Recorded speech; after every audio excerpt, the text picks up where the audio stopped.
Horror اسلامی کہانی جن کا گھر۔ اس کہانی میں دو نوجوانوں کا ایک خطرناک جن سے سامنا ہوتا ہے۔ ایک گاؤں میں ایک پرانا مکان تھا جہاں کوئی بھی رات گزارنا پسند نہیں کرتا تھا۔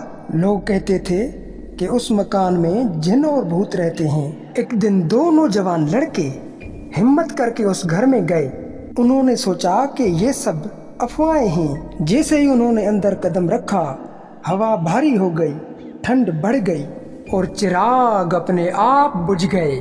اچانک ان کو ایک ایسی آواز سنائی دی جو انسانی نہیں تھی، گہری اور خوفناک۔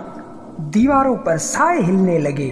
ایک بڑا اور کالا سایہ ان کے سامنے آیا اور کہنے لگا، یہاں اللہ کا ذکر نہیں ہوتا، یہاں صرف عذاب ہے، اور جو اللہ کو بھلا دیتا ہے وہی آتا ہے یہاں۔ وہ دونوں لرز کے بے ہوش ہو گئے۔